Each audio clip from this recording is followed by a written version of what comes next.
오늘 하나님 말씀 사사기 6장 25절에서 32절 말씀을 중심으로 해서 기드온에서 여룹바알로 변화되는 하나님께서 변화시키는 사건을 같이 상고하겠습니다. 5세기에 로마에 그리스도를 참으로 사랑하던 그리스도인이 있었습니다. 그의 이름은 텔레마커스.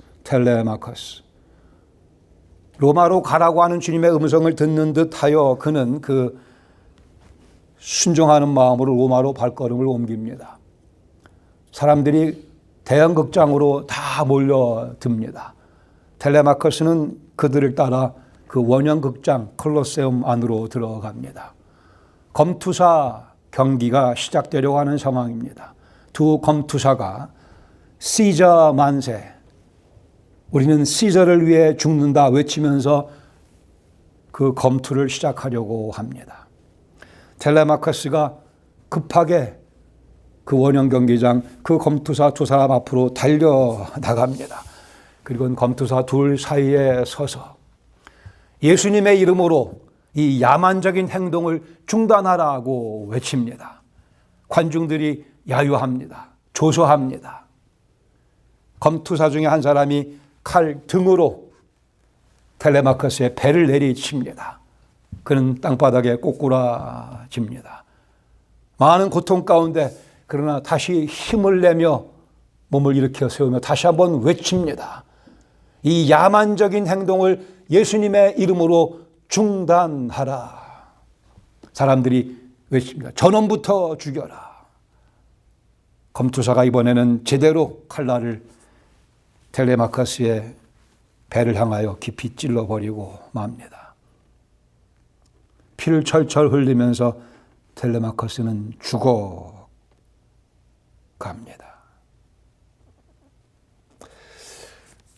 이 이야기를 전해 들은 황제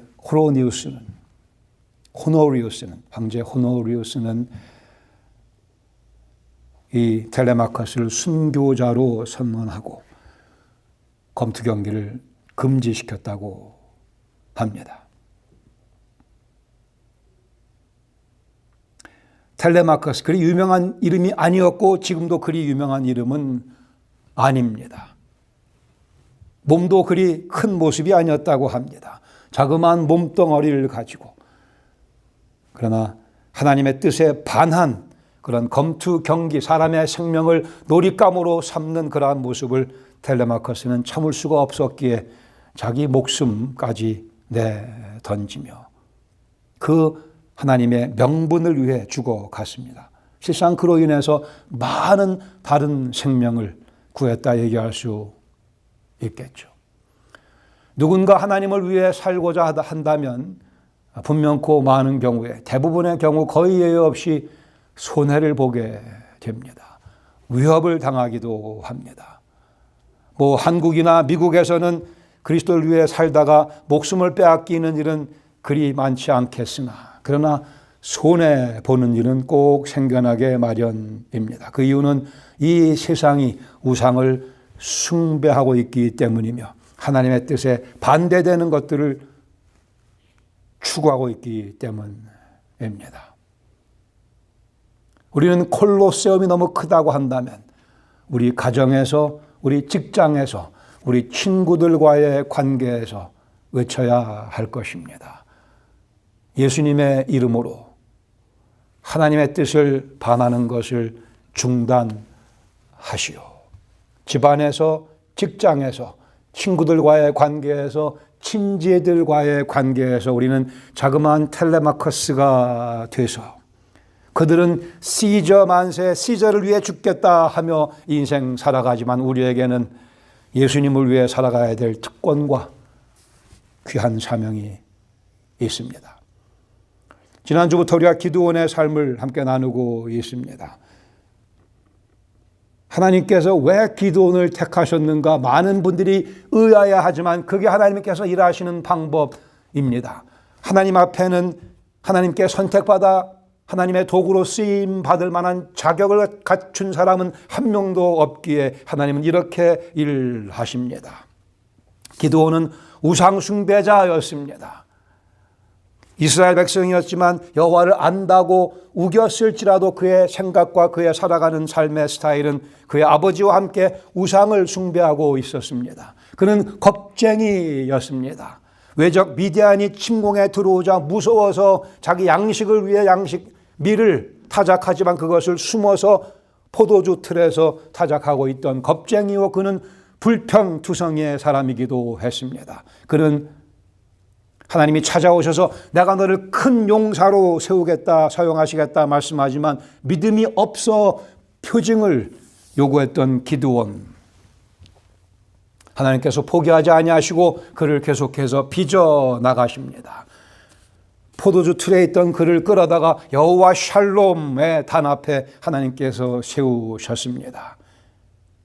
그리고는 지체하지 아니하시고 예수님 하나님께서는 25절에 보시면 그날 밤에 다시 기드온을 찾아오십니다. 기드온의 아버지의 제단, 그 아버지가 바알을 섬기던 그 제단을 허물어야 되는 과제가 이제 기드온에게 주어집니다.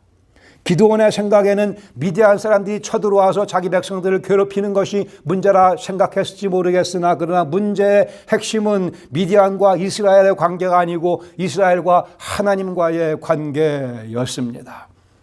그러게 하나님께서는 그날 밤 지체하지 아니하시고 찾아오셔서 말씀하기를 내 아버지에게 있는 수소 곧 7년 된 둘째 수소를 끌어와서 제사를 드리라 말씀하십니다. 여기 첫 번째 수소와 두 번째 수소가 나타나고 있는데 첫 번째 수소는 노동을 위해 사용하는 수소이고 둘째 수소는 새끼를 낳는 데 사용되는 수소기의 프라임 브리딩 불입니다.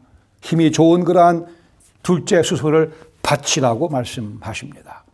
자기 아버지 와서에게 엄청난 타격이 갈 수밖에 없는 그의 명성에 바알을 섬기는 일을 하는 그의 아버지의 명성에도 결정적인 타격을 입힐 수밖에 없는 일을 하나님께서 요구하십니다. 바알은 아시는 것과 마찬가지로 가나안 사람들이 섬기던 우상이었습니다. 아세라는 바알의 여자친구입니다, 말하자면. 그리고 이스라엘 백성들은 아세라의 여신인 아세라의 힘을 빌어서 여호와 하나님께 접근한다라는 엉뚱한 생각들을 당시에 가지고 있었습니다. 바알의 제단, 높이 평평한 그런 돌 위에 세워진 제단, 그 제단을 헐어야 하며 아세라 상은 바알 제단 옆에 세워졌던 나무 기둥입니다. 그것을 다 찍어내려야 할 것이라 여호와께서 기드온에게 요구하십니다. 26절에 보시면 또 이 선성 꼭대기에 내 하나님 여호와를 위하여 규례대로 한 제단을 쌓고 그 둘째 수소를 잡아 내가 찍어내린 아세라 나무로 그것을 땔감으로 삼아 번제를 드리라고 말씀합니다. 여기에 완전히 혼합 절충적인 여호와를 섬긴다 우기면서 각종 우상들의 그런 예배 스타일을 다 짬뽕해서 예배 드리던 당시의 모습이 잘 나타나고 있는 상황 가운데 하나님께서는 아세라 상의 나무를 땔감으로 삼으시며 바알 제단을 다 무너뜨릴 것을 요구하시죠. 마치 모세가 두 아들에게 할례를 행하고서 출애굽 사건을 진행할 수 있었던 것과 마찬가지로 하나님의 손길이 가까이 요아스의 기드온의 집 안으로 찾아 들어오십니다. 우상 숭배자들은 아주 관용적입니다. 바알을 섬겨도 괜찮고 또한 동시에 바알을 섬기며 여호와를 섬겨도 괜찮다 그들은 얘기하지만 여호와 하나님께서는 나를 섬기려면 바알을 섬길 수 없다고 못 박아 잘라 말씀하십니다. 우리 하나님은 질투하시는 하나님이십니다. 하나님을 섬기는 자들의 삶 속에는 바알의 여지가 없습니다. 27절에 보시면 기드온이 순종합니다. 그러나 이렇게 되어 있습니다. 기드온이 종 10사람을 데리고 꽤 집에 가문이 여유가 있는 돈도 있는 재물도 있는 그런 가정이었습니다. 앞에서 기드온이 거짓말했죠. 자기네 집은 별 볼일 없다고. 종 10사람 데리고 가서 말씀하신 대로 행했습니다. 그러나 마을 사람들을 두려워함으로 감히 낮에 행하지 못하고 밤에 행합니다. 기드온의 모습이 여실히 드러나고 있습니다. 여호와의 말씀을 순종하기는 하는데 아직도 순종한다고 하면서도 세상 사람들의, 주위 마을 사람들의 눈치를 보고 있는 기드온. 그러나 어쨌든 다 부시고 맙니다. 아세라상 나무들을 땔감으로 삼아 제사를 여호와께 드리게 됩니다. 28절에 보시면 성읍 사람들의 분노가 뒤따르게 되죠. 그 성읍 사람들이 아침에 일찍 일어나 본즉 바알의 제단이 파괴되었으며 그 곁에 아세라가 찍혔고 새로 쌓은 제단 위에 그 둘째 수소를 드렸는지라. 서로 물어 이르기를 이것이 누구의 소행인가 하고 그들이 케어 물은 후에 이르되 요아스의 아들 기드온이 이를 행하였도다 하고 성읍 사람들이 요아스에게 이르되 내 아들을 끌어내라. 그는 당연히 죽을지니. 이는 바알의 제단을 파괴하고 그 곁에 아스라를 찍었음이니라 하니. 여기 성읍 마을 사람들은 이스라엘 사람들입니다. 미디안 사람이 아니고 이스라엘 사람들입니다. 그러나 완전히 바알을 섬기는, 우상을 숭배하는 이방인화 되어 있는 미디안 사람 같이 되어버린 이스라엘 백성들의 모습을 발견하게 됩니다. 여기서 갑자기 요아스가 평소와는 다른 모습을 보이며 나타남. 31절에 보시면 제 정신이 든 요아스의 모습, 제 정신이 드는 기드온의 아버지 요아스입니다. 자신의 7년 된 숫소를 여호와께 제물로 바치고 자기가 섬기던 바알 제단을 다 부서뜨린 자기 아들 기드온 편을 들며 그를 변호하고 나섭니다. 31절에 요아스가 자기를 둘러서 모든 자들에게 이르기를 너희가 바알을 위하여 다투느냐? 너희가 바알을 구원하겠느냐? 그를 위하여 다투는 자는 아침까지 죽임을 당하리라 하면서 갑자기 요아스가 담대한 모습으로 바뀝니다. 성경은 그 이유는 자세히 밝혀주고 있지 않지만 어쨌든 그렇게 요아스가 아들과 여호와 편에 서는 것을 봅니다. 갑자기 엘리야 같이 바알 선지자들과 싸우는 그러한 모습으로 등장합니다. 여기서 오히려 이 요아스가 기드온보다 더 용감한 모습으로 나타납니다. 너희가 바알을 변호하겠느냐, 다투겠느냐, 너희가 바알을 구원해 낼 수 있겠느냐. 우상의 본질을 제대로 보며 요아스가 선언을 합니다. 이어서 말하기를 바알이 과연 신이라고 한다면 그의 제단을 파괴하였은즉 그가 신인 그가 자신을 위해 다툴 것이라고 요아스가 선포합니다. 이 사건을 통해 32절에 보듯이 이제 기드온에게는 새로운 별명이 주어집니다. 여룻바알이라 불렀으니 이는 그가 바알의 제단을 파괴하였으므로 바알이 그와 더불어 다툴 것이라 함이었더라. 이제 기드온은 바알과 다투는, 싸우는, 그리고 바알의 제단을 다 허물어버린 그러한 큰 용사의 모습으로 한 걸음 더 전진하게 됩니다.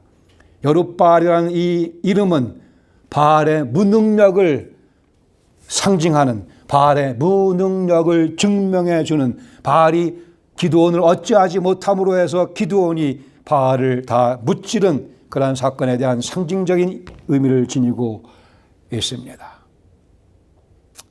아직도 여호와를 전적으로 섬기고 전적으로 신뢰하지는 못하는 듯한 이 기드온, 하나님께서 계속해서 빚어나가시는 상황입니다. 본문 가운데 2개 정도의 교훈을 함께 나누기를 원합니다. 첫 번째는 우리는 멋진 예수쟁이가 되어야 합니다. 예수쟁이라는 표현 들어보신 적 있죠? 보통은 부정적으로 우리를 욕할 때 우리가 뭐 잘못하면 저 예수쟁이 이렇게 얘기 나오는 그 예수쟁이라는 표현인데, 근데 우리는 그 앞에 멋진 예수쟁이가, 원래 쟁이라는 표현은 전문가라는 뜻 아닌가요? 땜쟁이, 그러면 땜쟁이는 땜질을 잘하는 사람, 땜질만 하는 사람 아니에요. 거기에 가장 많은 시간을 들이고 땜쟁이, 전문, 모든 생각이 거기에 몰두되어 있다, 그런 의미에서 예수쟁이라는 표현은 실상은 좋은 표현인데 사람들은 우리를 흉보할 때, 우리를 비난할 때 그 표현을 쓰는 것이 사실입니다. 바알을 섬기는 사람들로 가득 차 있던 이스라엘 백성이 바알을 섬기고 있던 그 상황 가운데 바알을 때려 부수는 모습으로 기드온이 세움받고 있습니다. 당장 죽음의 위협을 당하기도 합니다. 우리가 기드온 같은 삶을 살려고 한다면 이런저런 어려움을, 손해를, 부담을 경험하게 됩니다. 우리는 내 이름이 무엇인가 확인해 볼 필요가 있을 것입니다. 우리나라에서 가장 흔한 이름이 뭔지 아세요? 김영숙입니다. 우리 교회는 그런 분이 안 계셔. 영숙이도 없는데 김영숙이 제일 많은 이름이래요. 약 4만 335명에 이른다고 합니다. 그것도 전의 기록이니까. 그 다음에는 김정숙, 김정희, 김영희, 김영자 등이 뒤를 이루고 다 3만 4천 명 이상이라고 합니다. 김영숙, 김정숙, 김정희, 김영희, 김영자. 이 영숙 씨보다 더 흔한 이름이 있다면 제가 보기에는 그 이름은 예수쟁이라고 믿고 당연히 그러해야 할 것입니다. 나는 예수쟁이입니다. 저는 예수쟁이입니다. 멋진 예수쟁이가 그들의 눈에 그렇게 비춰지기도 원합니다. 우리의 포커스는, 우리의 모든 생각의 초점은 예수님께 맞춰져 있게, 그런 의미에서 우리는 예수쟁이 괜찮습니다. 이름만 이스라엘 백성이고 바알을 섬기며 살아가던 그들과는 달리 이름만 예수 믿는다고 하며 이름만 교회를 왔다 갔다 한다 하면서 그의 인격과 삶 속에는 예수님의 흔적이 보이지 않는 그런 모습이 아니고 우리의 초점이 예수님께 맞춰져 있기에 예수쟁이가 돼서 우리의 생각과 우리의 계획과 우리의 말하는 투와 우리의 모든 인격이 예수님을 반영할 수 있는 그런 면에서 21세기에 여룻발이 필요합니다. 세상을 뒤덮고 있는 우상들과 대적해서 싸우며 우상을 부서뜨리는 바알을 부서뜨리며 바울과 다투는 여룻발이 되어야 할 것입니다. 조지 바나라고 하는 유명한 통계 또 여론조사 학자가 있죠. 그분이 많은 책도 쓰고 했는데 하나 정말 아쉬운 거는 그 조사에 의하면 예수님 믿는다고 하는 사람이나 예수님 믿지 않는다는 사람들이나 그 가치관에 있어 별 차이가 없다고 하는 사실입니다. 이 사람들이 하는 거 우리가 다 하고 우리가 하는 거 이 사람들도 대부분 다 하고 우리의 고백에는 엄청난 차이가 있지만 우리의 인격과 삶에는 별 차이가 없다고 하는 것이 그 조사의 가장 비극적인 측면입니다. 사도행전 11장 25절에 보시면 이렇게 말씀합니다. 바나바가 사울을 찾으러 다소에 가서 만남에 안디옥에 데리고 와서 두 사람이 바나바와 사울이 후에 바울이 교회에서 1년간 모여서 그 큰 무리를 가르쳤고 제자들이 안디옥에서 비로소 그리스도인이라 일컬음을 받게 되었더라. 교회 역사가 전개되면서 하나님의 말씀을 바나바와 바울이 열심히 가르치고 1년 동안 말씀을 가르치고 난 결과 주위 사람들이 이 사람들에게 별명을 붙였는데 그 별명이 뭐라고요? 그리스도인, 크리스찬입니다. 크라이스천, 그리스도인. 저는 그리스도인이라는 표현을 자주 씁니다. 교인이라는 표현을 저는 거의 쓰지 않으려고 애를 씁니다. 우리 예수쟁이들 아니면 우리 그리스도인들, 기독교인이라는 표현도 저는 별로 좋아하지 않습니다. 성경에 있는 그대로 비로소 우리가 그리스도인이라 불림을 받으며 그들의 인격과 그들의 삶에 뭔가 특별한 다른 것이 있기에 세상 사람들과 구별되는 별명이 그들에게 붙여졌으며 그 별명은 그리스도인이요 예수쟁이입니다. 로마 시대에 도덕적으로 타락했던 그들, 수많은 결혼하지 않은 상태의 아기들도 많이 낳고 그런 아기들을 죄에 갖다 버렸습니다. 길거리에. 그러나 우리 그리스도인들이 그 아이들을 데려다가 젖을 먹이며 살펴주며 키우며 그 일들을 해냈죠. 소문나기 시작을 했습니다. 아기를 버리면 그리스도인들이 데려간다. 상당히 훌륭한 소문이라고 생각이 됩니다. 어떤 종류의 소문이 우리의 삶 속에, 우리의 삶의 주변에 생겨나야 할 것입니다. 이 일에 대해 예수님께서 산상수훈에서 말씀하지 않으셔서 우리가 세상의 소금이라 말씀, 소금이 그 짠맛을 잃으면 무엇에 유익하리요? 다만 밖에 버려지고 짓밟힐 수밖에 없다고 하셨습니다. 소금으로서의 짠맛을 내면서 소문이 나야 되는 그것이 우리의 삶의 반경을 구성해야 할 것입니다. 예수쟁이, 앞으로 우리 만나면 그렇게 인사하실 거예요. 헤이, 예수쟁이 반갑소. 얼마나 복된 이름입니까?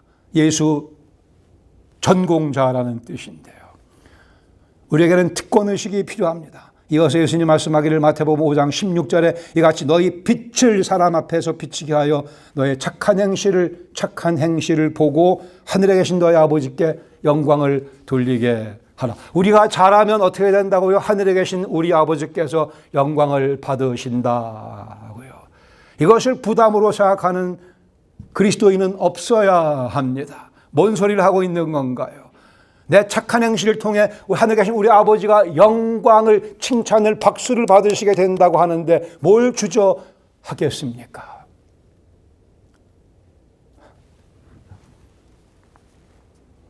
가장 아름다운 이름인 예수쟁이, 가장 영광스러운, 가장 찬란한 인격의 소유자이신 예수를 닮아가는 그리스도인, 가장 고결하신 예수님, 순결한 모습을 우리가 이 썩어 있는 세상을 향해서 뿜어낼 수 있다면야. 사도 바울은 고린도후서 5장 13절에 우리가 만일 미쳤어도 하나님을 위한 것이요 만일 정신이 온전하여도 너희를 위한 것이라. 나는 철저하게 예수쟁이라고 그는 고백하고 있습니다. 정신이 온전하든 미쳤든 doesn't matter. 내게 가장 중요한 것은 하나님의 영광이요 너희들이 그 하나님의 영광을 보는 것이라. 그렇게 바울은 자기 인생을 귀중한 것에 투자했습니다. 예수님께서 우리에게, 나에게 초점 맞추고 계시기 때문에 나도 예수님께 초점 맞춘다는 것뿐입니다. 예수님이 나에게 초점 맞추고 계시는 사실을 안다면, 믿는다면, 동의한다면, 경험하고 있다면, 그렇지 못하다면 그리스도인 아닌 거고요. 예수님의 포커스가 내게 맞춰주고 있으니 나도 초점을 예수님께 맞춰야 할 것입니다. 그게 예수쟁이의 특징이며 그런 예수쟁이들은 멋진 예수쟁이로 참 그리스도인답게 인생을 살아가게 될 것입니다. 이러한 인생을 살기 위해 우리가 본문에 또 하나 배울 수 있는 교훈은 두 번째, 바알을 당연히 제거해야 합니다. 철저하게.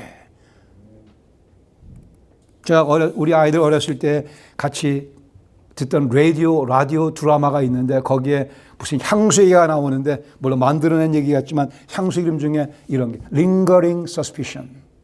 제가 지금도 기억이 납니다. 향수 이름이 lingering suspicion이라는 거예요. 이 뭔가 의심스러운 게 계속 링거하고 있다, 머무르고 있다, 그런 재미있는 향수 이름 만들어낸 걸 텐데 그리스도인들 가운데 이 lingering suspicion이 하나님을 여호와를 섬기지만 바알을 향한 마음이 여기에 계속 남아있는 이 문제, 우리가 평생 경험할 문제이기도 합니다만은 그러게 우리는 그 바알을 계속해서 제거해 나가며 주님의 도우심을 힘입어 철저하게 제거해 나가야 합니다.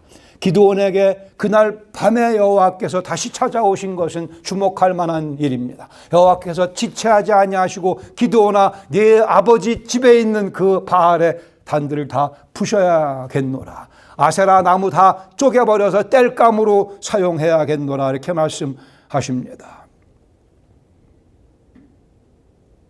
시급한 하나님의 요구였습니다.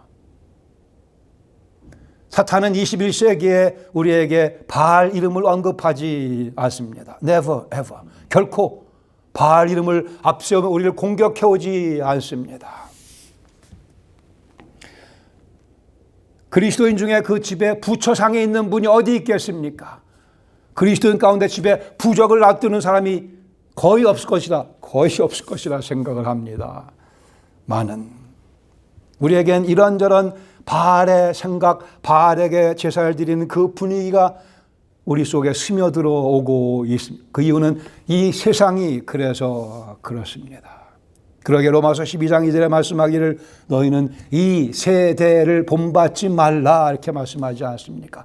이 세대의 그 틀에 껴맞춰지지 말고 그것과는 분리해서 마음을 새롭게 함으로 변화를 받으라고 말씀하십니다. 세상은 무서운 힘으로 우리를 조이며 들어옵니다. 누구도 피할 수 없는 것이 피어 프레셔라고 하는 거죠. 남들 다 그렇게 하는데 남들 다 그렇게 하지만 우리는 달라. 이게 복음입니다. 나는 다릅니다. 남들은 다 이거저거 쫓아다니지만 나는 다릅니다. 우리가 엊그제 부른 찬송가 세상의 명예와 부귀를 다들 쫓아가고 있지만 나는 예수님이 더 좋다. 주 예수보다 더 귀한 것은 없네. 오늘날 이 세상이 내게 줄 수 있는 그 모든 것보다 예수님이 더 소중하며 귀하며 나는 그분이 더 좋아. 구별을 줘야 할 것입니다. 우리의 생각을 천명해야 합니다. What I believe, 내가 믿는 바가 무엇인가 천명하며 세상에 외압이 아무리 밀려 들어와도 많은 사람들이 이 미신적인 생각들을 하고 있는 게 현실입니다. 미국 사람들은 넘버 13, 13이라는 숫자를 싫어하죠. 호텔에 가면 13층이 없는 그런 호텔들이 많이 있습니다. 에어 프랑스, 루프탄자 그런 그 에어라인에서는 13번 열이 없습니다. 11, 12, 14, 15 이렇게. 그건 당연히 미신적인 생각. 누가 13이라는 숫자가 재수가 없다고 그랬습니까? 브라질 이런 데, 이탈리아 이런 데 가면은 17이라는 숫자가 또 안 좋은 넘버라 루프탄자 항공회사에서는 17번이 또 열이, 17번 열이 또 없대요. 앞으로 어디 앉으셔야 된다고요? 13번, 17번 찾아가서 앉으세요. 호텔에 13층 있으면 찾아가서 거기에 방을 예약하세요. 이런 쓸데없는 미신적인 사탄의 공격에 사람들이 억눌려 짓눌리고 살아가고 있습니다. 우리 믿는 사람, 제가 이 얘기 전에 말씀드렸지만 다시 한번 믿는 사람들은 재수가 없다 이런 표현 쓰시면 안 되는 거 아시죠? 아무리 재수 없게 느껴져도 그 말을 내뱉으면 안 돼요. 하나님의 사랑과 섭리가 내 삶과는 관계가 없다라는 뜻으로 들려지기 때문입니다. 저는 재수없다라는 표현을 쓰면 안 된다고 분명히 믿고, 그러게 예수 믿는 사람들이 재수없다라는 표현을 쓰는 걸 보면 재수가 없어지려고 그래요. 그러면 안 되는데. 또 하나 제가 강조해 다시 한번 말씀드리겠습니다. 다행히 이런 표현 쓰지 않도록 애쓰시기 바랍니다. 차 사고가 났는데 다행히 차가 조금 다행히가 아니고요. 다행히를 영어로 번역하면 뭐예요? luckily 아니에요? luckily? 다행히. 운이 좋아서 그 뜻이잖아요. 운이 좋아서가 아니고 하나님의 은혜 때문에 내가 사고가 났어도 덜 다친 거고 차가 조금 부서진 거고 많이 부서져도 하나님의 은혜가 거의 같이 하는 거고, 이 다행이라는 표현이 너무나 그냥 평생 입에 붙어 있기 때문에 생각 없이 쓰시는 분들이 많이 계신데, 다행히 했으면 다시 고치세요. 하나님의 은혜로. 하나님의 은혜로. 이것이 미신적인 생각입니다. 하나님은 안 계시다는 듯이 살아가는 사람들의 그 다행이라고 하는 그 상황 가운데 하나님의 은혜가 살펴주심이 분명했다는 사실은 망각한 채 그거는 생각하지 않으며, 다행이라니요. 무슨 다행이에요. 하나님의 은혜가 그 자리에 함께 주셨는 것을. 이것이 세상이 우리의 생각을 바알의 생각으로 점령하고 있는 그런 모습이라고 봅니다. 우리의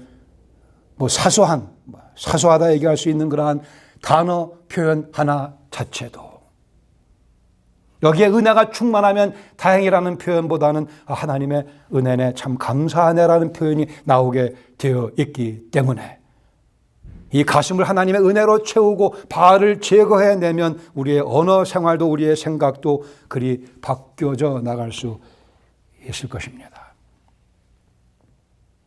우리의 바알을 제거하는 열심을 가정 내에서 먼저 우리가 실현해야 할 것입니다. 내 개인의 삶 속에서 먼저, 우리 가정의 삶 속에, 그리고 우리는 기도원과 같이 이제는 백성들을 인도하며 하나님의 큰 용사로서의 기능을 감당할 수 있게 될 것입니다. 다윗은 골리앗을 무찌르기 전에 이미 하나님의 은혜를 많이 경험했습니다. 곰이나 사자의 발톱에서 자기를 건져내시는 하나님을 이미 경험하고 난 후에 다윗은 골리앗을 봤을 때 저거 별거 아니네 라고 생각을 했고 넉넉히 이길 수 있었습니다. 로마서 1장 21절에 말씀합니다. 썩어지지 아니하는 하나님의 영광을 썩어질 사람과 새와 짐승과 기어다니는 동물의 모양의 우상으로 바꿨다.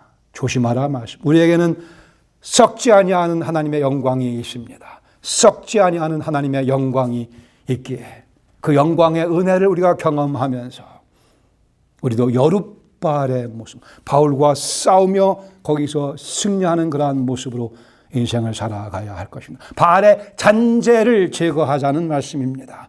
우리에게 잘 잡고 있는 어떤 죄악된 습관들이 있으면 물론 그것도 다 제거해야 될 것입니다. 세상에서 밀려오는 생각들 다 무찔러야 하며 성경적으로 사고하며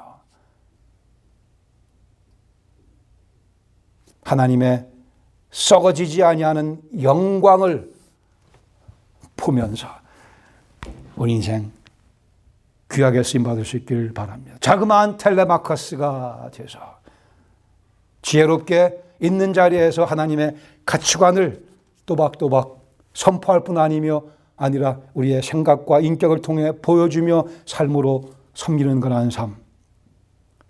우리가 기도원에 임한 하나님의 은혜를 함께 체험하는 방법일 것이라 분명히 믿습니다. 우리 자그마한 텔레마커스가 되십시다. 예수 그리스도의 이름을 위하여. 같이 기도하겠습니다.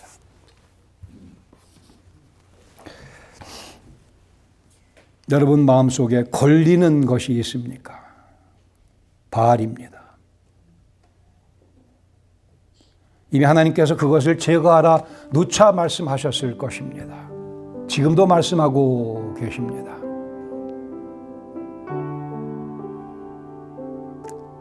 바알을 제거해야 여호와 샬롬이 완성되며 이 세상에서 소금의 역할을 감당하는 그리스도인의 삶을 효과적으로 살아갈 수 있습니다.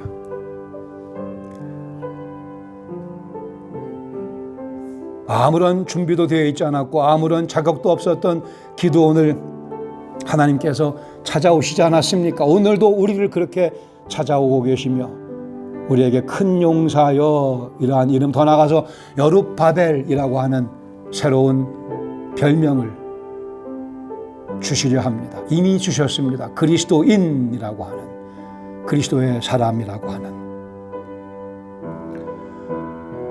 바알을 제거하며 더 자유로운 모습으로 주님을 섬기는 복된 한 주간 될 수 있기를 바랍니다. 아버지 하나님, 동일한 은혜로 저희를 찾아오시는 것을 믿습니다. 우리 속에 남아있는 바알의 잔재를 다 제거하며 과연 살아계신 하나님 여호와 위에 제단을 쌓으며 예배하며 섬기는 예수님의 이름을 위하여 주위에 있는 모든 악을 제거하는 거룩을 선포하는 저희들의 한 주간의 삶 되도록 역사해 주시고 주님께서 기뻐하여 주시옵소서. 예수님의 이름으로 감사드리며 기도합니다. 아멘.